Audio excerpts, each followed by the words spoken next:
So every 3 to 6 months, we're seeing a breakthrough in AI technology, right? And I definitely see the promise and the potential, specifically within AI agents and how they might enhance our individual performance. But today, most people are still experimenting with AI, mainly using it to generate content at the speed of light, you could say.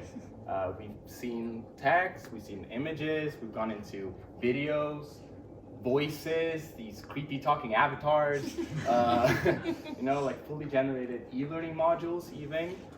And the thing is, like in a world where content is made infinite, I find myself longing for something else. Meaning, I would say. Like context, like quality experiences that actually achieve something. And I think that this is where we in L&D have an important role to play in the age of AI. And I wanted to share kind of 2 anecdotes with you to explain why I feel like this. You guys know Studio Ghibli, right? Yeah, legendary studio behind like Spirited Away, my personal favorite, Howl's Moving Castle.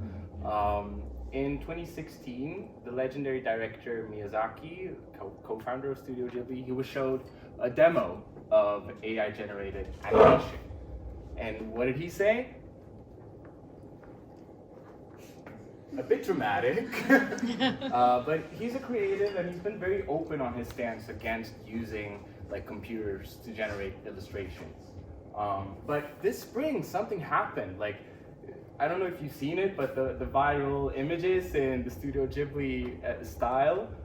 And of course, I got curious too, so I did what everyone else did. I took a selfie, I uploaded it to ChatGPT, and I prompted it to like give it back to me in the style of Studio Ghibli. A few seconds passed, and I got it. And I looked at it, and I felt nothing. Like here I had an image in the style of Miyazaki's legendary work, and it meant absolutely nothing to me. And I realized, I mean, this art style in itself is beautiful, but that's not what makes the movies masterpieces, right? They're amazing because they exist in, well, first of all, they're interwoven, these images, to create a story of wonder, of conflict, of love. But they're also amazing because they like exist in the context of having been drawn by hand, which takes a lot of work.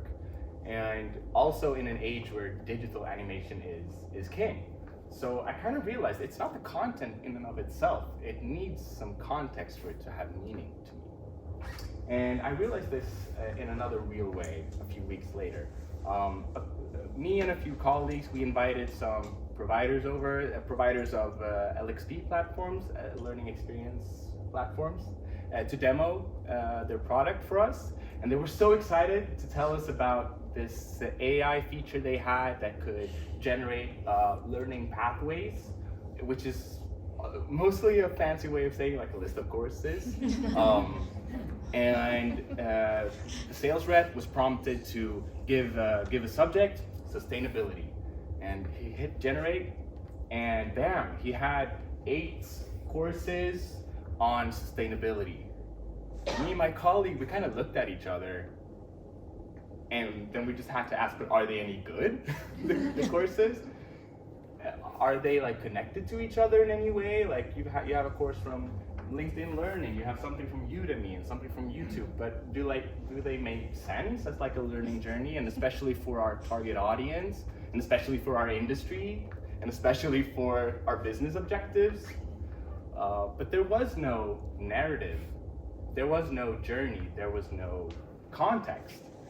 And my stakeholders, where I work, they don't need 8 fragmented courses to click through mindlessly. They need an ecosystem of course, yeah, information, but they need culture, they need community, they need coaching, leadership, learning by doing. And this kind of made me realize that this is where we have a role to play. At least today. I mean, in a month or from now, maybe there will be an AI model that like excels and creating like truly meaningful learning experiences. But for right now, I feel like this is where we have an important role to play, to be the kind of sense makers in the age of AI. So this got me thinking, like, what is our role then? I mean, of course, we will always need to create content. Us L&D professionals, we create courses. We will need to create the like odd e-learning module here and there, but ultimately we're in the business of context, not content. Like, our job is truly to understand who needs to do what differently and why, and to kind of craft the beautiful stories that'll get people there. And that's what creates like behavioral change. That's what enhances performance. Not the content itself, but like how we kind of craft something out of it that makes sense for people and creates an impact. So really what I want to leave you guys with is a question. How will you all, in the age of AI, make sure that the resources that you design for your target audience actually mean something in a world where content is infinite? Yeah.